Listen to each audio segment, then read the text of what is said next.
Our 2023 Miami Dolphins prospect series continues with the spotlight on another tight end, this time Iowa's Sam LaPorta. Who he is, how he fits, and where the Dolphins would have to draft them amongst their two top 100 selections. You are Locked On Dolphins, your daily Miami Dolphins podcast, part of the Locked On Podcast Network, your team every day. What's going on, Dolphins fans? Kyle Krabs of Locked On Dolphins. It's your team every day. Here on the Locked On Network, I want to thank you guys for making Locked On Dolphins your first Miami Dolphins listen of the day. Today is Tuesday, March 28th, 2023. And if you're keeping score at home, this is our second show of the day because we did Luke Musgrave this morning. We're doing Sam LaPorta this afternoon.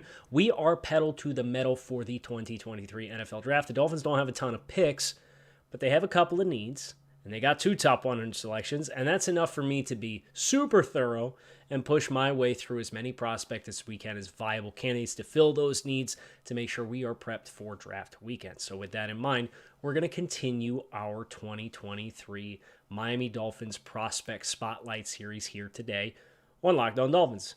If you're new to the show, welcome. I'm Kyle Krabs, lifelong Miami Dolphins fan.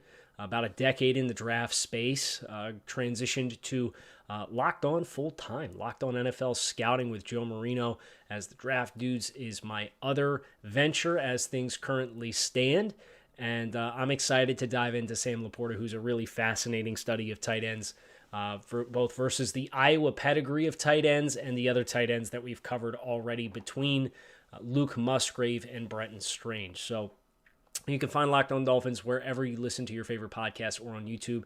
If you like the video version, appreciate it. We're in the process of building this out, making it a much more comprehensive and robust viewing experience for everybody who checks out Locked On Dolphins on YouTube. So let's start with another tight end prospect because in my mind, this is the number one need. And I discussed this a little bit on Locked On NFL Scouting with Joe Marino on Monday. Why the tight end position kind of feels like the key to upgrading the offensive unit. I understand there's needs on the offensive line, and we're going to get to a lot of offensive linemen, including a number of guys that you guys have already requested, including Syracuse's Matthew Bergeron and Maryland's Jalen Duncan and TCU's Steve Avila at guard. We're going to get to all of them. But right now, it's Sam LaPorta's time to shine here in the spotlight here on Locked On Dolphins.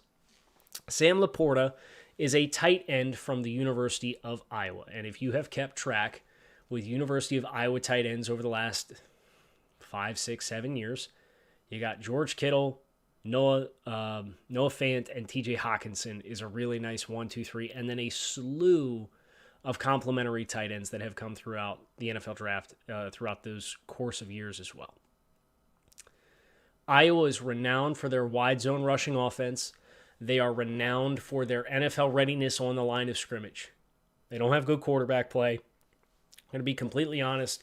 This was the most miserable time that I had watching a player, and it's not because of anything Sam LaPorta did or did not do. He was the rose amongst the thorns because the Iowa offense, I'm going to be kind here, stunk. And everybody knew it stunk, and there were a bunch of jokes about a bunch of game totals for betting purposes of 36 and 34.5, and they can't score points, and yeah, it's all true. But Sam LaPorta, amongst all of that, is a really fascinating player. Here's what you need to know about Sam LaPorta. He was born on January 12th, 2021. He is listed at 6'0", so 6 foot 3 inches and 3/8 of an inch, so about 6'3.5", 245 pounds. He has a 32 1/8 inch arm span. He has a 10 1/4 inch hand size. He ran a 4.59 in the 40-yard dash. He had a 35-inch vertical leap, a 10-foot 3-inch standing broad jump. He had a 6.91 second three-cone drill, and he had a 4.25 short shuttle, 20-yard shuttle at the NFL Combine. Athletic profile is strong. We're going to talk about that briefly after I give you a little bit of context on the background of Sam LaPorta, because this is what makes Sam LaPorta, in my mind, so fascinating. This is a former wide receiver. He was a 4-year letterman in high school as a wide receiver and defensive back. He posted 50 receiving touchdowns throughout the course of his career. That is second all-time in Illinois high school state history. He came to Iowa as a wide receiver and then transitioned to a tight end. I think that's really important to note because when we talk about him playing the tight end position, this is still relatively new as far as reps versus him being a pass catcher. But the fact that it's relatively new is not an indictment of what he can do as an inline player. And I think this is a testament to what the Iowa program does well. They do defense really well. They do special teams well. They do line of scrimmage and run game well. They do not do passing game well at all. But the transition from wide receiver to tight end has probably helped Sam LaPorta, and he was in the one place in the country that I could probably point to and say they could get that conversion right, and they could have him be a pro-ready player by the end of just that 4-year transition. And that is generally where I perceive that Sam LaPorta is right now. I have a lot of notes on who he is as a receiver and who he is as a blocker, and that's all stuff for segment 2. Segment 1, I just want to finish setting the table on who this player is. So former wide receiver, convert to tight end, polished player. We've talked with the other guys that we've discussed, Brenton Strange and the Oregon State tight end, their athletic profiles. And I know I ran through the gauntlet, but I haven't contextualized Sam LaPorta's yet. This athletic profile really surprised me when it came through. Not because I didn't think that Sam LaPorta was a bad athlete, but I was not expecting 90th percentile testing in a slew of tests. Now, his 40-yard dash is a 4.59 at 245 pounds. That's a 90th percentile 40-yard dash amongst tight ends. And it shows in opportunities in which you see Sam LaPorta get the ball in his hands and he's able to break a tackle and get out into space. He can eat up some yards. He can actually create some after the catch. That standing broad jump of 10'3" is a 90th percentile test. His 6'9" one, a little dyslexia moment here, 3-cone drill is an 88th percentile test amongst tight ends at the NFL Combine since 2000.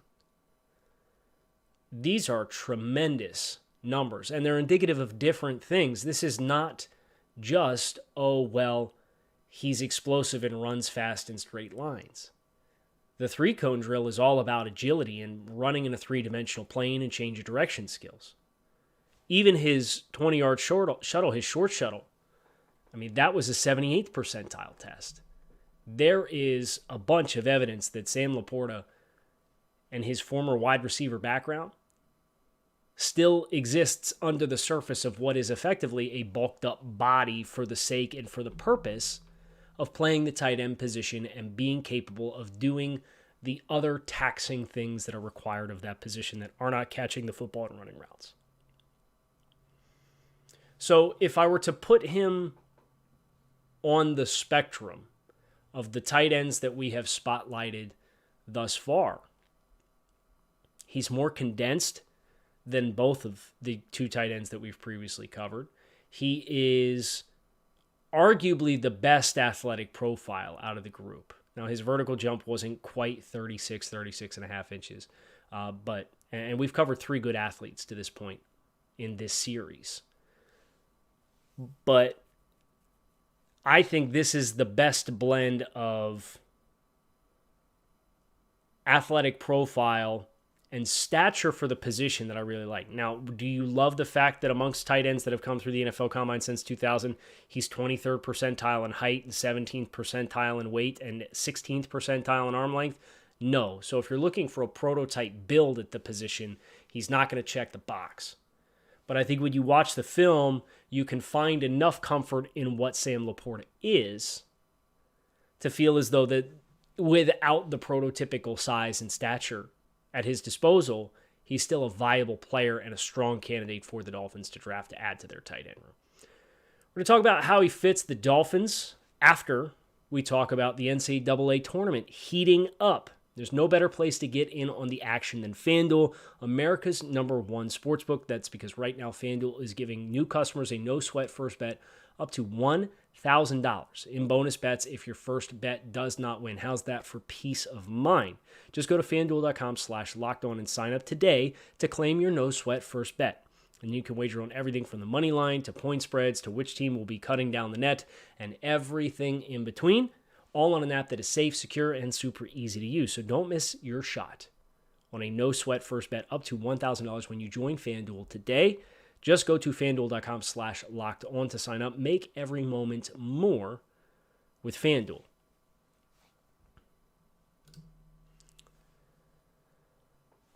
Who is Sam LaPorta? Who is Sam LaPorta, the football player? Well, he's had over 50 receptions and over 650 receiving yards in each of the last 2 seasons. Those are the numbers that count. I don't care about his 4 touchdown passes over the last 2 years and his 5 career touchdown receptions because Iowa might have had 10 offensive touchdowns the last 3 years combined. That's an exaggeration. But the passing game has been not good. And the targets in the passing game are not good. So when you have a player like a Sam LaPorta, who is obviously the #1 option in the offense, you see what you saw in the Ohio State game this year, which was a lot of added and extra attention in the passing game in critical areas, whether that be third down, whether he's lined up at 3 strong and trying to run up the seam, whether that's in the red zone. He gets a lot of extra attention, a lot of extra bodies and traffic thrown in his direction. This is a player who I can see the reps that the Dolphins took last year in which he would be filling in. And it's easy to say that when you consider, Mike Gesicki or Durham Smythe played all the Dolphins tight end reps last year effectively. Handful for Tanner Connors, so just put him in there. But the overlap and the very clear and obvious overlay with LaPorta being lined up wide and taking short motion into a stack, or being lined up on the line of scrimmage and stepping off the ball and then going in motion behind the offensive line. That's either a return motion that turns around and comes back to the same spot he was at for the snap of the ball with momentum, or comes across the set for split flow action, or alternatively inserts up inside without going to the man in the line of scrimmage. Whether that's him lined up in the slot as a stand-up player, whether that is him lined up in the backfield as a H-back or a fullback. We've talked about versatility with the other guys, and I really gave credence to Brenton Strange having versatility. Sam LaPorta has that, but it is more profound. And Sam LaPorta, I think, wins as a route runner in more ways than Brenton Strange, and that's the divide between Brenton Strange potentially being a top 8 tight end in the class and Sam LaPorta, I think definitively at this point, probably being a top 5 tight end in this class. So you watch Sam LaPorta. Let's start with the passing game. They love this sail concept with him, where they will put him on the line or just off the ball, and they'll put a wide receiver split out wide. And this wide receiver will run a vertical outside release, and Sam LaPorta runs a sail route, which is effectively a deep out paired with the vertical outside release, and it's designed to lift the outside coverage and give a window throw to the sideline somewhere around 15 yards. And they ran that concept fairly frequently, and it was a money concept for Iowa with Sam LaPorta. And one of the things that LaPorta does really well is when he's getting out of his blocks, whether he's attached to the ball or if he's a 2-point stance in a nasty split, he will, which is 1-by-1 off the offensive tackle. Nasty split. I'll start throwing terminology at you guys here, and I don't want you guys to get lost. He will adjust his route stem where he will kind of push and bow for a little bit of width, but then if he has a safety who's leveraged over top of him, he does a really good job of getting back vertical and attacking that safety straight on, as compared to continuing to drift outside, knowing that he's running an outside release route. And that's helpful for 2 reasons: the spacing of the sail route, and it's also helpful for if the defense is playing quarters or palms coverage, where the outside corner is looking through number 2 to the quarterback to see, am I going to run a trap here and squat on an outbreaking route that I can try to jump and get an interception. And in the Michigan game was a great example where the quarterback chose not to throw the sail to LaPorta in spite of the fact that he had done a really nice job of not telegraphing outside release or outside break on his route. And because he did not telegraph it, the corner sunk with the outside release. Well, later in the game, it was like the next third and long down and distance situation. Iowa came back to the same concept, but they had a different tight end. They had LaPorta elsewhere on the field. They had a different tight end running the sail concept. And he way telegraphed what his intentions were.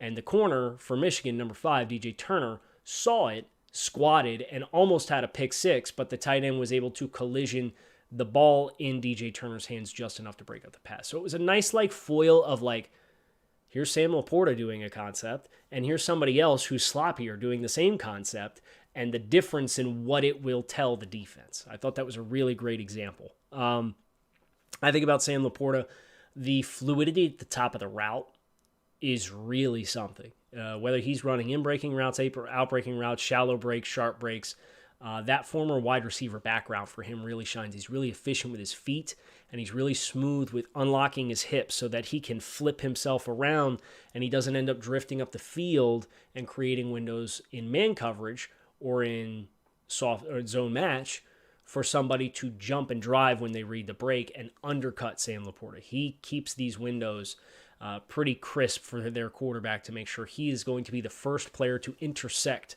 the trajectory of the football. He's got good hands. He's really active after the catch. I think that's one thing that stands out. He's comfortably the best player after the catch of any of the 3 guys that I've watched thus far, and I liked Brenton Strange after the catch. But I'm watching Sam LaPorta run throwback tight end screen against, was it Michigan late in the game, and he's stiff-arming Mike Morris, number 90, a defensive end, and then he's getting up the field and he's stiff-arming somebody else, and he's getting 15 yards. There was a game late in the year, was it Minnesota? They ran a middle screen to Sam LaPorta, and he ended up getting like 60 yards on a jaunt up the middle of the field. And that's 4.59 speed at 245 pounds. That's the kind of player that you think about this offense, and you think he meshes within conceptually what the Dolphins say they want to be based on what they've told us, but then also what they've told us with their player personnel decisions and how they want to yak teams to death. I know that was a saying, and then the Dolphins didn't really necessarily do it. But a player like this could potentially really open that up, especially because he's not a tendency tip-off player. And I'm going to probably need to either copyright that or figure out a way to refine that. But Mike Gesicki's on the field, and the Dolphins passed the football 80% of the time last year. You see 88, you know what's coming. Like 4-1 is not a good ratio for the NFL. So Sam LaPorta, I'm watching him as a blocker, whether it's split flow or insert or double teams or climbing to the second level or backside cutoff on these wide zone concepts that Iowa runs really well. And he's good. I wouldn't say he's dominant. I wouldn't say that he's consistently overwhelming, but he's effective. He gets the job done. I do think he gets outreached. That would be the one critique, that 16 percentile arm length shows up as a blocker. And it's kind of tough. And I went back through and I looked at, okay, who are the sub 32-inch arms for guys who are consistently good inline blockers, and the list of guys is not particularly long. But they're not non-starting caliber NFL tight ends either. Now, I think Sam LaPorta, with his functional athleticism in his lower half, can make up for some of that. But if you're going to put him in situations, or if he's going to be put in a situation where he's got an outside linebacker lined up outside of him, first-hand strike is probably going to go to the outside linebacker unless he gets more refinement with shooting his hands with a level of anticipation and accuracy that allows him to create that first stall. Now, even when he gives up his chest and he's get impacted first, the tenacity of his feet and his ability to anchor and latch there is effective. And when he's the help player, when he's on a double team on a 5, climbing to the Sam linebacker or climbing to an inside linebacker to create push and wash, that's where you really see him shine. If he's blocking linebackers, he's got the movement skills to do it, and then the length is not the issue. I just think the A level of the defense, point of attack, run blocking, is probably not going to be the hallmark card of Sam LaPorta.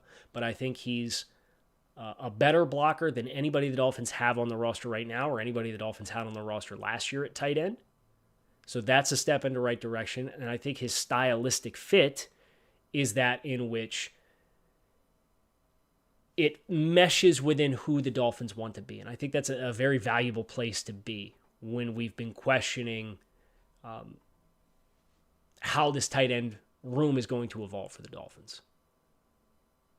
Going to talk about where he'd be drafted for the Dolphins and how I would rank him overall as far as urgency to draft amongst the other tight ends we've watched, Luke Musgrave and Brenton Strange, here next on the show. But before we do, Built Bar March Madness bracket. Guys, it's here. We know you have a favorite bar puff because we all do. And right now is the time to go make it count. Go to BuiltMarchMadness.com to vote for your favorites.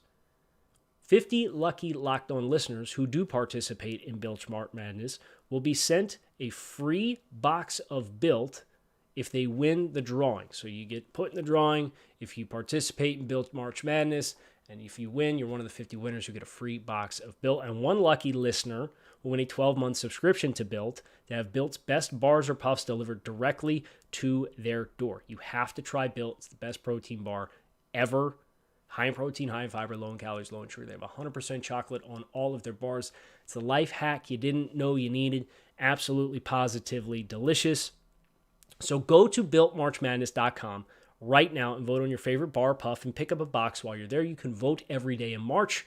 We're getting down to the wire, so make sure you make it count and visit BuiltMarchMadness.com. I don't have a great deal of confidence that Sam LaPorta will be at the Dolphins pick at 84. So I think if you want Sam LaPorta, he has to be who you deem as your best option at 51.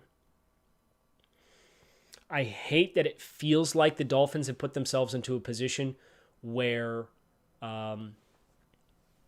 you have to draft this position early, and maybe they have something else up their sleeve between now and the draft in about a month. But they have addressed a lot of needs. They have invested a lot into remedying the defense. They've made some parallel moves and some adjustments offensively, but they haven't necessarily really invested anywhere else. And that's why I continue to look at that tight end position with what the Dolphins have, and I don't think that's a finished product yet. At least it should not be considered a finished product in my mind, especially because Durham Smythe is in a contract year. So if you're going to draft for need, this is a viable option no matter what. I don't know that you get on the board at 51 and Sam LaPorta is definitively the best player available at all positions, but he might be the best fit option amongst the players of positions of need that you deem to be most urgent to address, if that makes sense. So I think he has a better realistic chance of being on the board at 51 than Luke Musgrave does, who we discussed this morning. And I do think LaPorta will definitively and universally be coveted above Brenton Strange, the tight end from Penn State, who we covered on Monday. But I look at Sam LaPorta, and I would not be mad at all if that's the pick at 51. If that's the direction that they choose to go, because he's the best player and best scheme fit, and I think that's where I would probably point to Sam LaPorta as having the advantage of the names that we've discussed this far. He's the best scheme fit for who the Dolphins we are interpreting who they want to be. Whether that is who they are going to continue to want to be or as they continue to evolve, if they want to go in a different direction with that room, I don't know. But I can tell you with the utmost certainty that LaPorta is a home run, slam dunk scheme fit for the Dolphins and who they want to be. And that's really impressive because I had watched LaPorta for Draft Network into last season, into 2021, and I really into the 2021 college season for the 2022 draft cycle, and he went back to school. And I liked him, and he had a huge season. But as I watched him play, it was like, yeah, there's some instances in which I think you could still see that this is a player who used to be a wide receiver. I watched Ohio State and Michigan were the first two games that I watched. I thought the Ohio State game was the best encapsulation of who Sam LaPorta is, because the Michigan game, they fell behind 20-0, and it was not good. Well, they fell behind 26-10 or something like that to Ohio State, but they at least got an early score defensively so they could play their game for a little bit deeper into the game. I think if you didn't know that he used to play wide receiver, you wouldn't watch him in 2022 and think that he used to be a wide receiver. And he still moves like a wide receiver. Like, I think here's the impressive, just the final cherry on the top as it pertains to Sam LaPorta. We talked about his athletic profile and his testing as a tight end. But his agility scores, his 3-cone drill and his short shuttle, if you compared his numbers to wide receivers, not to tight ends, but wide receivers, he goes from 88th percentile and 78th percentile to 59th percentile and 45th percentile. So he's still like and that standing broad jump that he had of 10'3" is 63rd percentile. That vertical jump is 44th percentile. So he's an average to above average wide receiver as a tester at 245 pounds. And he can line up in line. Why is he not being talked about as a slam dunk first-round pick? It's a really good tight end class, and I do think about that arm length and the ways that it will impact him as an inline blocker that can be challenging at times. Which the player we're going to do next is Darnell Washington, who I promise you will not have those issues. But I'm really excited to put him under the microscope next year on the show as we continue to carve out the top of the tight end class and go from there. So plan accordingly. Keep it locked in right here on Locked On Dolphins. You can find Locked On Dolphins on YouTube or wherever you listen to all of your favorite podcasts. I enjoy talking with you guys, talking ball with you guys. I enjoy hearing from you guys in the community that we have created here on Locked On Dolphins. So please don't be shy.